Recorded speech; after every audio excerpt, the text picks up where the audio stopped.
جن کی نظروں سے بچنے کا ہمیں کہا گیا ان میں بطور خاص کہا کہ جو حاسدین ہیں ان کی نظر سے بچو، اللہ، جو محروم لوگ ہیں ان کی نظر سے بچو، اللہ، یعنی جس کے پاس وہ نعمت نہیں ہے آپ اس کو شو کریں گے وہ اس نعمت سے محروم ہے۔ ہم جیسے بزرگوں کے واقعات پڑھتے ہیں نا، خود امام اعظم ابو حنیفہ رضی اللہ عنہ آپ بھی یہ منع کرتے تھے کہ بازار سے کھانا نہ لے کر آؤ، بازار سے کھانا نہ کھاؤ، عام اوپن چیزیں جو بکری ہوتی ہیں اس کو نہ لے کر کھاؤ۔ آج کل یہ بڑی عجیب بات لگے گی لوگوں کو کہ یہ کیا ہوا، تو وہ کیوں منع کرتے تھے؟ وہ اس لیے منع کرتے تھے کہ یہ ایسی چیزیں کہ جس پر محروم لوگوں کی نظریں پڑ چکی۔ اللہ اکبر۔ میرے والد صاحب کراچی میں آئے تو ہم دودھ منگاتے ہیں تو جہاں شاپر تھیلی میں ہے، پنجاب میں یہ کلچر نہیں ہے، وہ برتن میں، بالٹی میں۔ تو اس دن سے میرے گھر میں تھیلا آیا کہ آج کے بعد یہ دودھ ایسے نظر نہیں آئے۔ اچھا، محروم سے مراد یعنی محروم لوگ یعنی ایک تو وہ کہ جس کے پاس قوت خرید نہیں ہے، اور ایک وہ کہ جو اس وقت وہ چیز اس کے پاس میسر نہیں، ضروری نہیں کہ وہ خرید سکتا ہو یا نہ، اور ہم ہر چیز سے بچ بھی نہیں سکتے۔ یہ تو ایک کھانے کی مثال دی ہے، ظاہر آپ نے اچھی گاڑی لی تو روڈ پہ چلائیں گے، اس کو کہاں چلائیں گے؟ آپ کا گھر بھی تو لوگ دیکھیں گے، آپ کا لباس بھی لوگ دیکھیں گے۔ اب اسکرین پر ہمیں لاکھوں لوگ دیکھ رہے ہیں، آج کل سوشل میڈیا ہے تو سوشل میڈیا پہ ہم چاہے اچھی اس کا استعمال کریں یا کوئی اپنی تشہیر کے لیے کوئی دوسرا بھی استعمال کرتا ہے، لوگ دیکھیں گے تو صحیح۔ تو ہمیں پھر ظاہر اس کے جو حدیث میں باقاعدہ واضح طور پہ بیان کیا گیا، رسول اللہ صلی اللہ علیہ وسلم کے پاس جب کچھ صحابہ آئے تو انہوں نے کہا کہ ہم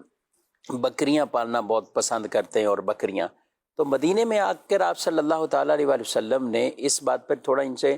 فرمایا کہ تم جو نا وہ زیادہ کھیتی باڑی کی طرف جاؤ، کسان، یعنی مدینے میں یہ کام زیادہ تھا۔ تو آپ صلی اللہ علیہ وسلم نے یہ ارشاد فرمایا۔ اسی حدیث پہ جو وجوہات بیان کی اس میں ایک یہ بھی بیان کی گئی کہ بکریوں کی کثرت پر ایک وجہ یہ بھی ہو سکتی ہے یہاں پر کہ جہاں ایک چیز نہیں ہے زیادہ تو وہاں یہ نظر کے معاملات ہو سکتے ہیں۔ پھر آپ نے کسان اور اس کھیتی باڑی کی طرف اور اس کی برکتوں کو بیان کیا، لیکن ساتھ ساتھ جو حدیث میں جس کو ساتھ ترغیب بھی دیا گیا نا، جماجم کے جو الفاظ ہیں کہ اس کی تم کثرت کرو، اس کی مختلف تعبیرات بیان کی گئی۔ ایک یہ ہے کہ اپنی ان کھیتیوں کے اندر بھی کھوپڑی ٹائپ کچھ لٹکانا، یعنی کوئی ایک ڈنڈا یا کچھ ایسی کہ اس کے اوپر ایک کھوپڑی لگی کہ انسان کو پہلی نظر سے کوئی چیز بھائے نہیں، اس کو بدی محسوس ہو، اس کو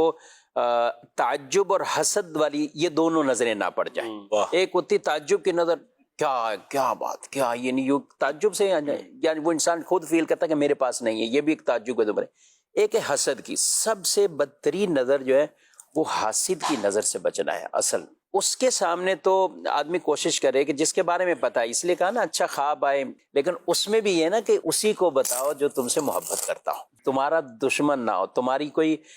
عداوت اس کے دل میں نہ ہو، تو اس کو تو یوں ہم دیکھیں تو قرآن پاک میں بھی اچھا حضرت یعقوب علیہ السلام نے اپنے بیٹوں کو کیا نصیحت کی جب بیٹے سارے جانے لگے؟ اچھا پہلے بھی تو بیٹے گئے تھے حضرت یوسف علیہ السلام کے پاس، گندم لے کر بھی آئے، حضرت یوسف علیہ السلام نے پہچان بھی لیا میرے بھائی ہیں،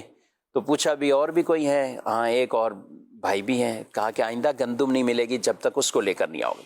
اب پہلے 10 افراد یہ گئے تھے،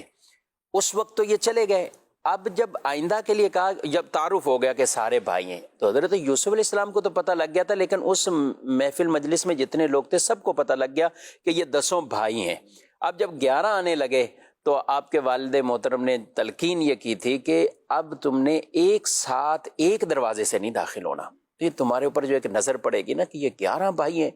آج بھی اگر ہم معاشرے میں دیکھیں نا 5-6 بھائی جن کے ہوں، کمانے والے بھی صحیح ہوں، اور وہ صرف محبت اکٹھے کھڑے ہیں، لوگ بعض اوقات یہ بھی تعجب کی نظر ہے، 6 بھائی ہیں ایک ساتھ ہیں، باتیں کر رہے ہیں، ہنس رہے ہیں، ایک ساتھ کام کر رہے ہیں۔ اچھا کچھ فیملیز ہیں جو ایک ساتھ رہتے ہیں، ان میں بڑی محبت ہوتی ہے اور خاص ایسے تہواروں پر ملتے ہیں،